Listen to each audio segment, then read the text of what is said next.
That's how I feel like I have to look when I'm using this. I will have you know, guys, I have moved every single light that I have to this side of my face because the window is over here, and it's still not even. Daylight is still winning. So I had so many videos that I was gonna do. I was going to do an Ulta shopping guide for their 21 Days of Beauty, and then I looked at what was on offer for the 21 Days of Beauty, and I was like, I don't want any of this. Sorry, none of it was good. It's not the Sephora sale, okay? So I have a bunch of new makeup that I want to play with today, and also I filmed ahead a little bit, and I feel like we have a little bit of catching up to do, just on life things, you know, nothing big, but I have makeup. Some very exciting makeup to try today.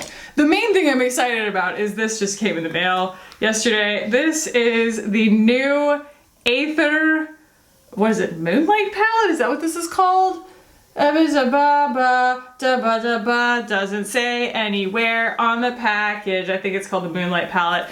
You guys all pretty much got excited with me when I saw this on the website for the first time, but then you all kind of double dog dared me to use it because these are not my colors. Purples that, you know, go into blues, blues that go into turquoises, greens that go into turquoises, things of that nature, cool silvers and whatnot. But I do trust ATHR to make usable versions of these shades with intelligent nuance built into them. I have not touched this yet. It is so rare that I do a full like first impressions video, but I think that that's what this video is going to be, is like entirely first impressions, which will be fun. You know, it's fun to do it every once in a while. So other than that, let's see. I never got to use, like in any earnest, the Hydra Veil from Mascara. That's what I'm gonna start with today. It's a primer. I have a bunch of stuff that I am so overdue on trying from Clover by Clove and Hallow. So I have a few things from them.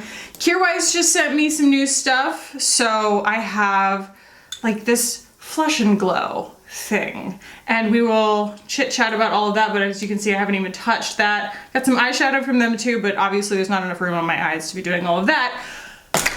And then we have the new, released today, I think, Rare Beauty Mascara. This is, oh, again, the packaging is so austere, they don't put the names of things, but I think it's called like Perfect Strokes. I think that's what it's called. So yeah, let's move you guys in and we will start putting some makeup on my face and chatting about life, especially because I didn't vlog last week. There's just been a lot going on, so let's go ahead and jump in. Okay. Let's start with some of the Hydra Veil here. This apparently, somebody told me, was very much like a holy grail back in the day when it was sold at Sephora. This is interesting. Ooh, neat. And I think that, okie dokie, that does that. As many spatulas as I have lost that were given to me with little beauty products with the best of intentions, that is one of the more ingenious solutions to that problem. So this looks like when I changed my baby's diaper and his diaper has turned his pee-pee into gelatin, because that is what modern technology does with disposable diapers, is it turns their pee-pee into gel. And that's what this looks like. It has a very, very vague smell. Doesn't really smell like a fragrance. It smells just kind of like, you know, a nice aloe ingredient type thing.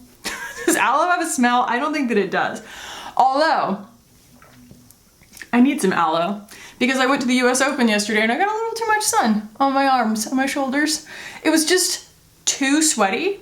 My sunscreen wouldn't stick. I kept reapplying it and it was just like balling up on my arms. So I am primed. I think I'm gonna do a little bit of that too.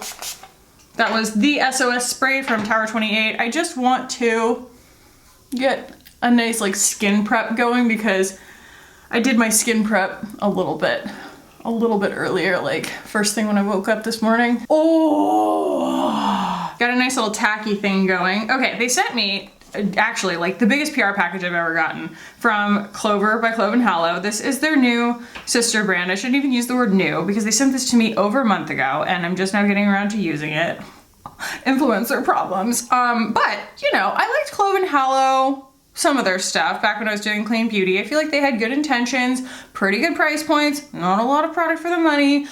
here and there. You know, some of it was good, but this is, I have no idea what the price points are on this, but I want to say this is going to be, you know, drugstore-y. I don't know, but they sent me 2 big, basically like sets of everything, and they sent me the Skin Is In Serum Foundation in the shade 3 and the shade 4. I know that 4 is gonna be too dark for me and definitely too yellow. I wanna say 3 is still gonna be too dark, but let's swatch and see here. That looks okay. I think I can get away with that. I'm just gonna apply this with my fingers. We have what appears to be, you know, a skin tint with slightly more coverage than your typical drugstore skin tint. It even is a little bit more matte than I was expecting. Actually, it's kind of a lot more matte than I was expecting. I'm gonna close this freaking shade, okay? The problem is not even primarily that you can't see what's going on, because I can kind of edit to get more detail sometimes, but it's that I can't see what the heck I'm doing. Is that okay? Oh my gosh, okay. So that is the finish on that. And at first when I put it on, I was like, oh no, you know, it was looking really dry.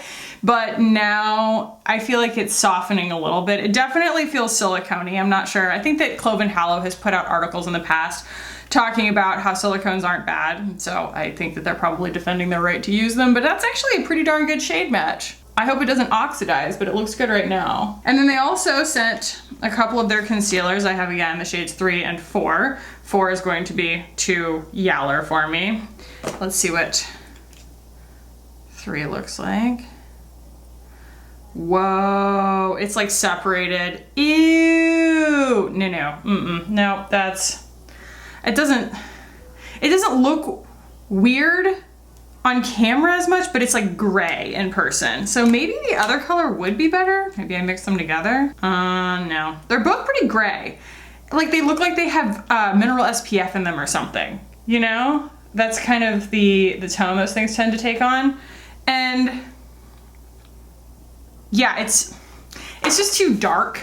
Like once I get my undertone right, it's just a little bit too dark.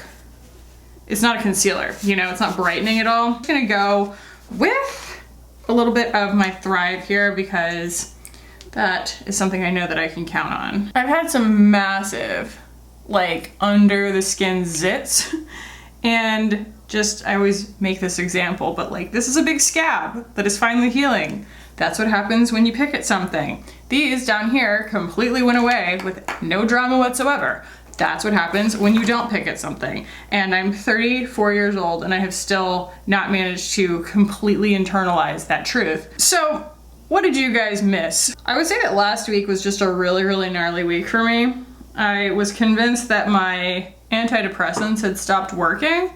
Oh, and content/trigger warning. I'm going to talk in absolutely no specific terms about my problems with food. No numbers, no anything like that, but if that's not your thing, then skip it. I basically was like sleeping all day and not doing well. Just generally not doing well. I'm gonna do some contour here. I don't have any new contour product. And if you have ever, which I'm sure most people have, had, you know, some experience with gaining or losing weight or feeling in any way self-conscious about their weight or whatever, probably at one point or another thought pretty deeply about these things. And I, you know, have a history of thinking probably a little too hard about them and maybe self-identifying a little, like tying my own identity a little bit too much to them. And as I was getting depressed about other things in my life, my appetite tends to be suppressed when I'm already feeling pretty crappy. And by the way, I'm back in therapy and making a lot of headway. And it's not just me, you know, there's other things that I'm working on and stuff, but it's like, basically I'm doing everything that I need to be doing right now and consulting with all the people that I need to be consulting with. I will get to that in a second. But the cycle that happens to me is that I lose my appetite because I'm depressed. And then I'm depressed, and so I kind of put off eating and forget to eat, and then I lose a couple of pounds. And that's really the dangerous place to be, is that you start in a cycle where you are really not having control over anything in your life, or you feel like you don't have control over anything in your life. It gives you a really, really quick like adrenaline rush of control, and also of being cute, you know? Ooh, I'm skinny. I have control over something, and it's empowering, and it is an illness. Do not ever, if you can help it, let that mentality entice you, because it is guaranteed to make you sick and miserable. And it does it to me every single time. And so I was sick and miserable. And for some reason, it's kind of like when you're PMSing and you're like, everything that I'm thinking is completely rational, and everyone that I'm angry at has wronged me irreversibly, and I deserve, you know, for the entire world to apologize to me. And then you come out of the cloud of hormones and you go, why did I let myself fall into that trap again, you know? And then you go around and apologize to everybody in your life. That's how I feel about this cycle of getting skinnier and then getting addicted to the skinniness and then becoming completely like physically miserable and horribly depressed. It's like, how did I let this eat my life again? How did I let it do it again? How did I fall for it again? And I fell for it again. So here I am, 34 years old, like writing to my therapist and writing to my doctor being like, hey, actually guys, I decided to like start eating breakfast again, like a really, really good breakfast. And I don't feel the urge to nap all day, and I don't hate myself or my husband, and I feel motivated to accomplish things. It is the weirdest thing I just discovered about myself for the 100,000th time. And so, yeah, I mean, my doctor and my therapist both were very wise to be like, has anything changed recently in your life? Eating patterns? And I'm like, oh, why yes. Because I do tend to confuse the cause and effect of like, you know, I'm like, oh, well, I'm not eating because I'm depressed. It's like, has it ever occurred to you that you're depressed because you're not eating? Because your body needs food. And I am not going to get into like counting anything. I don't count anything.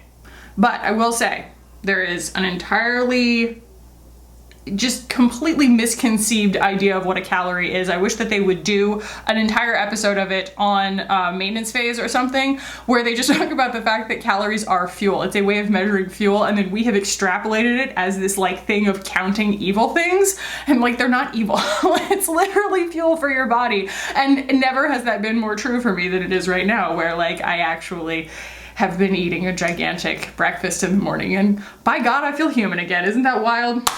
So that was the cave that I was in. It's amazing how these kind of episodes can like eat an entire week or several weeks of your life before you figure out what's going on. But I also cannot say enough about having not just like the tools in your toolkit to be able to retrieve yourself from your very familiar monsters, but also to have the right people in your life, to have a therapist handy if you're, you know, prone to those kinds of things, or have a doctor that you can like, I have like a platform that I can contact her through that's practically text messaging, you know? So, yay, mental health. All right, I've seen this a lot and I've never used it before. And when they sent it to me, I was actually, I don't know why I was surprised, but I was surprised that it's so small. Oh, for a second I thought that my camera wasn't recording. I was gonna have a small heart attack. So I think, yeah, it's a cream. It's really like powdery looking when you open it, but it's a cream. So yeah, this is the Kjaer Weis, and I'm gonna use at least the bronzer, but like, that's how I feel like I have to look when I'm using this.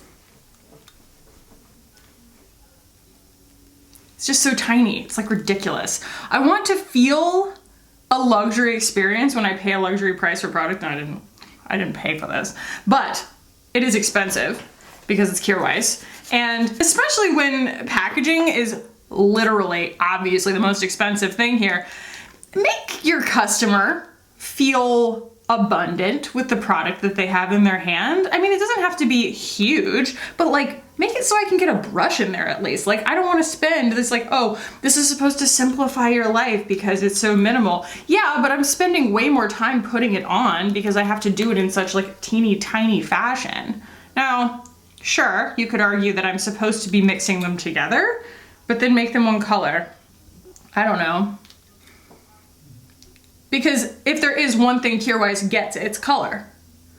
And that is why they continue to get my attention and they continue to get my money.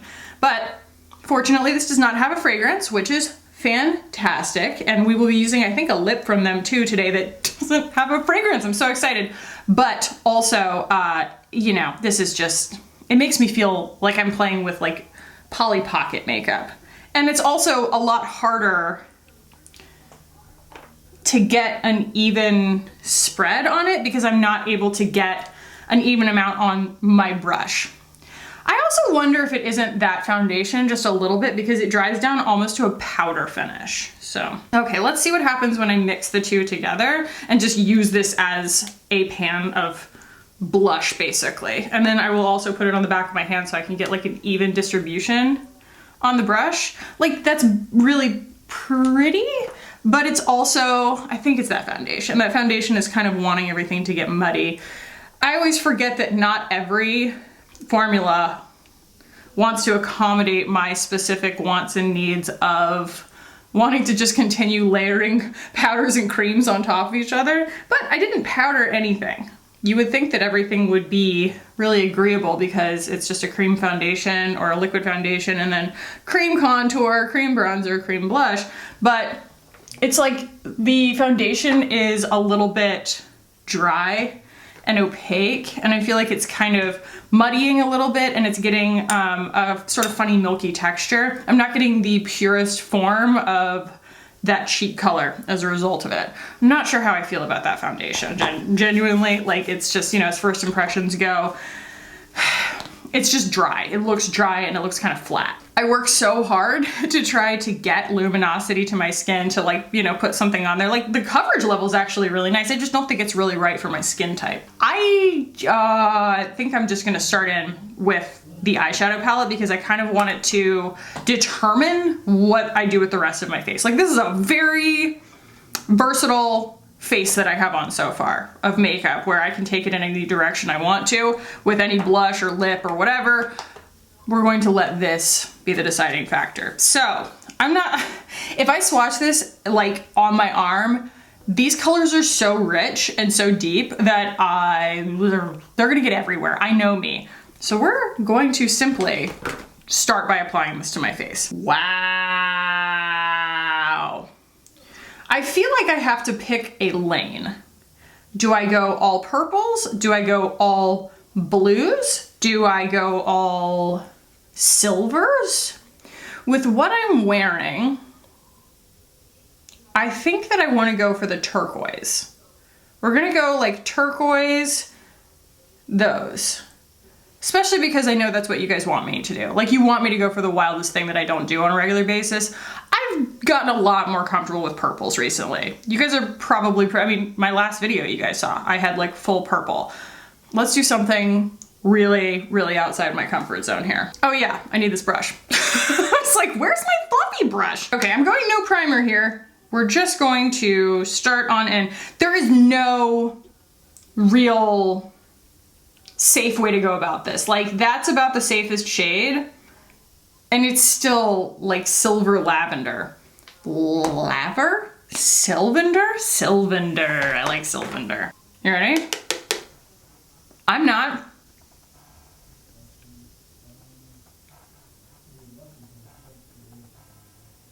Oh, my phone's ringing. I was like, what is that? Ain't nobody in Kissimmee, Florida I need to be talking to, okay? The moment you realize you've just stopped talking entirely. This is going to go Nikki tutorials in a hurry. So this shade, that's right, I don't have the shade names or anything. This is the brightest turquoise color. Did it ever occur to you that you can't see what you're doing because your mirror's dirty, Khaki? Yeah, how about them apples? So the other thing that's been going on is my child just turned 11 months. And he is growing 2 more teeth. And I know that, you know, as humans, we have to grow teeth.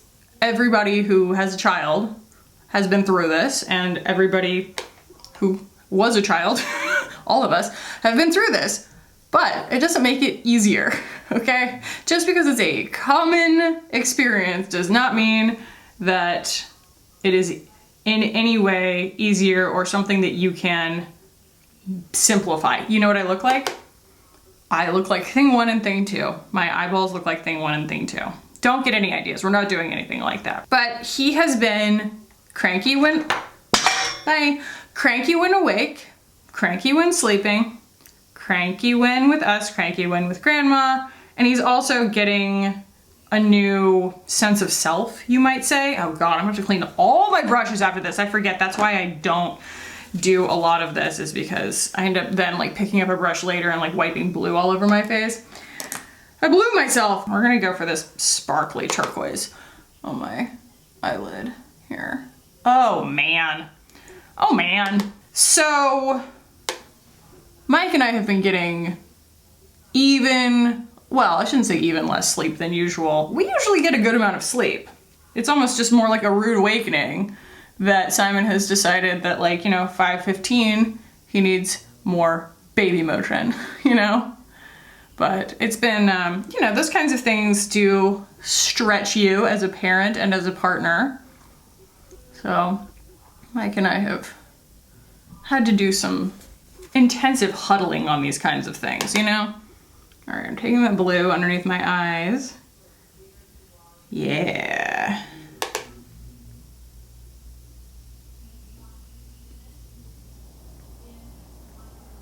And I do want to remind you guys that I told you so.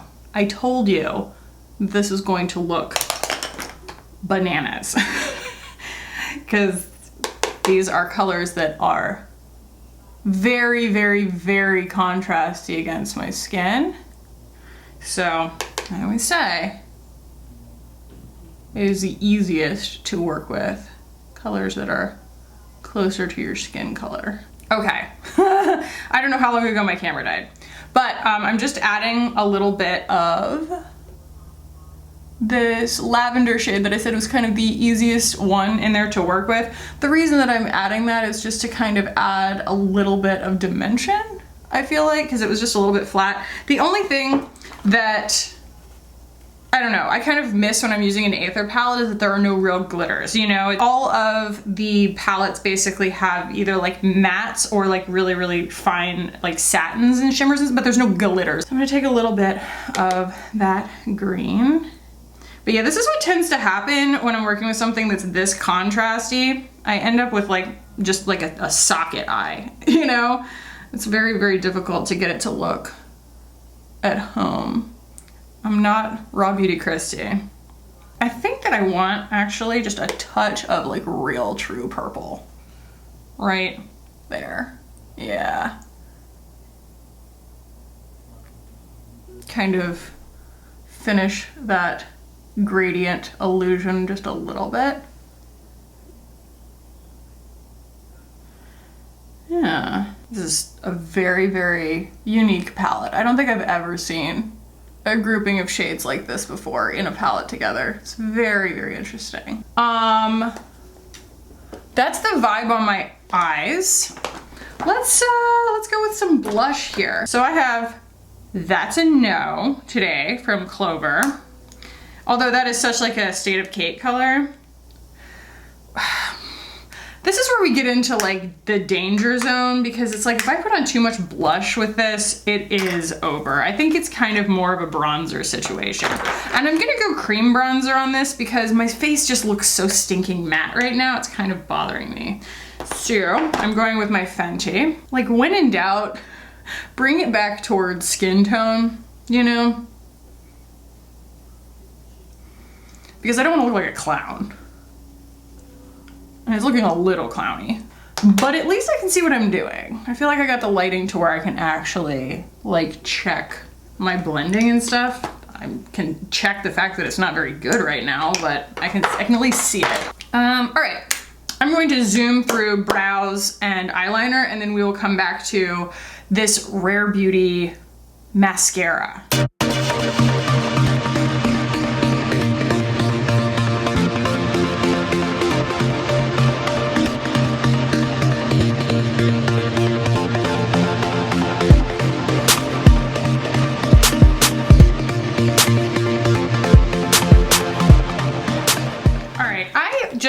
stepped off and pulled this. This is the ATHR Supernova Crush Diamond Highlighter, because even the lightest shade in this Moonlight palette, it's not really giving me a very effective highlight effect. And when I push my brows up, I always realize that I have left like an entire margin of skin where they were settled before that. So just filling that in a little bit. Definitely some things about that palette that are what I expected, and others that are very not. All right, let's pull this Rare Beauty mascara. Pretty sure this only comes in black, but I could be corrected. I'm not sure, but it came to me in black. Let's see.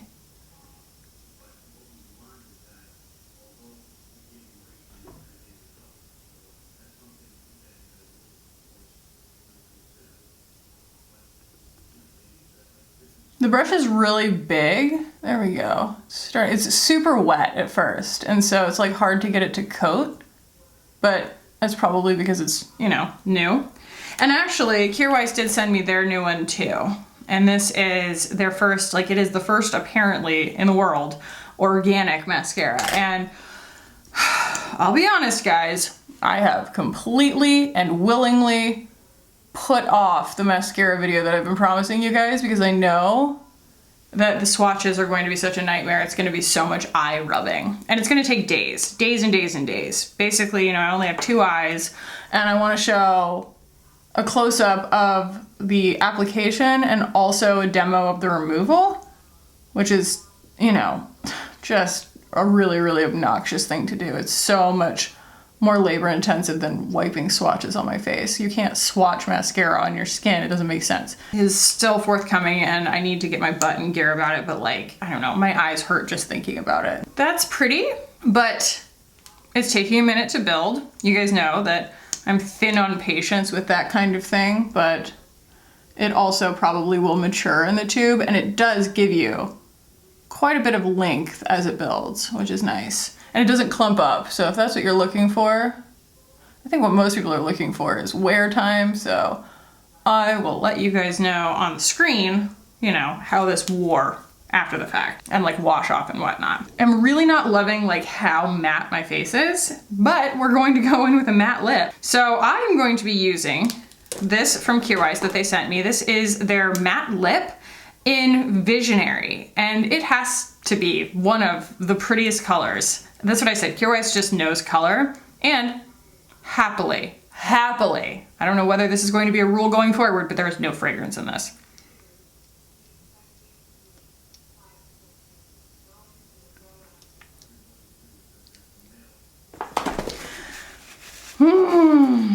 I feel very clowny right now. Let me move you guys out.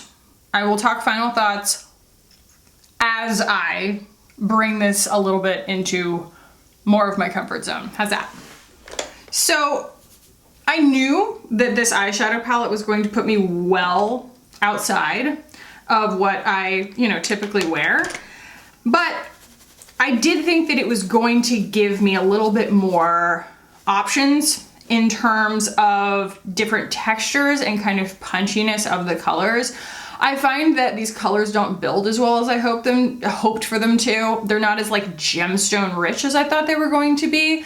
They're very pretty, but I feel like they don't really commit one way or the other to like either being really avant-garde or really wearable. I think the best way to think about wearability when influencers talk about it is like, is it something that is going to be a sheer wash of color on my skin and look like it's building an illusion, or that it is meshing with my skin color enough that it makes a pretty color when I spread it like in a wash? Or is it something that needs to stand alone on top of like a white primer? You know, is it a color that needs to be a color and it needs to look like a fully saturated Crayola color in order for it to look the way that its best use case, I guess?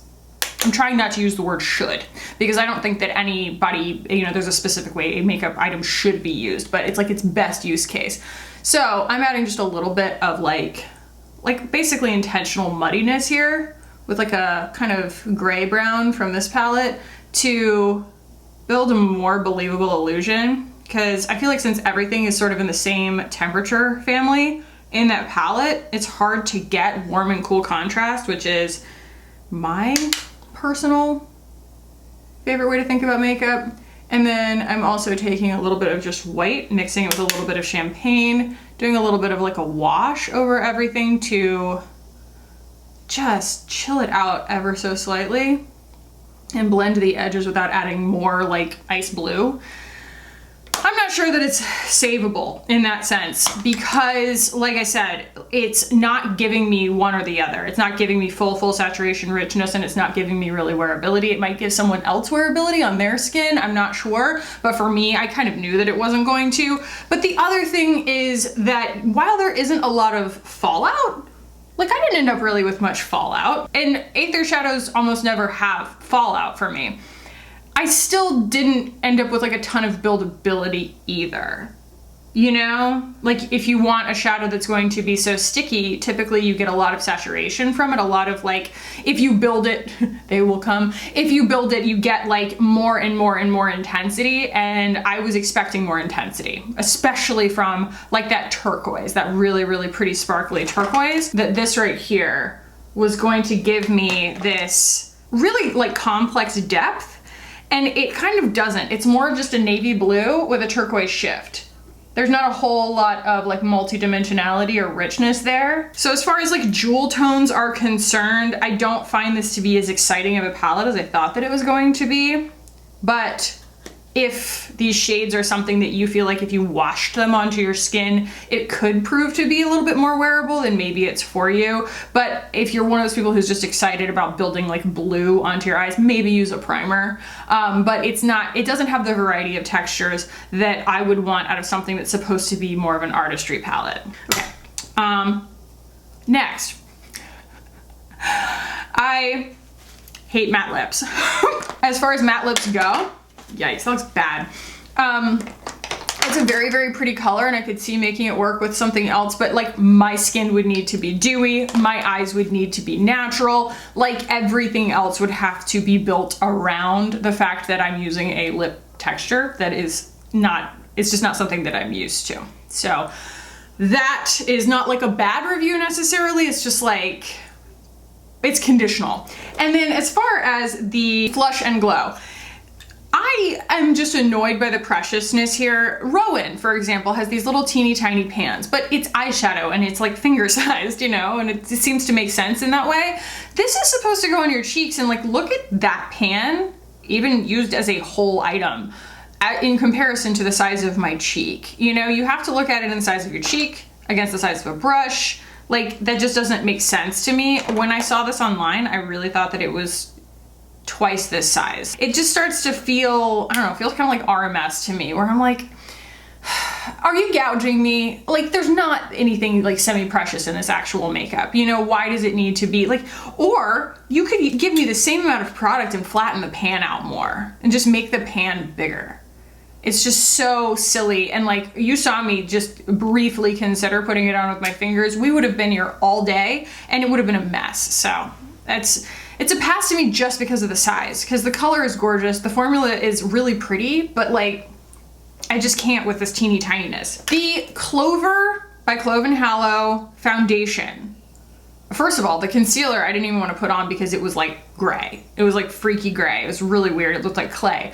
But this foundation is not bad. It gave me even coverage and it's a nice shade match for me, but it is not a texture that I want in a skin tint, or you know what I mean? It's like, what do they call this thing? Skin is in, it's a serum foundation, but even a serum foundation, you hear the word serum, you think nourishing, you think radiant, you think maybe even dewy and glowy, and it is pretty matte. It makes me look kind of pasty and ghostly, and I would have to do so much work to try and get this to look dewy that it's just kind of not, it's just not worth it to me for that amount of work. And I also found that it pushed around so much when I was trying to put other cream products on top of it that, you know, it coming with cream products in its line doesn't really make sense, because, you know, the blushes and everything like that are also cream. This has too much dry down and too much, and you guys saw me, like, you know, I really tried to do it up on my skin before putting my makeup on, and it's still, I feel like I look just kind of dead.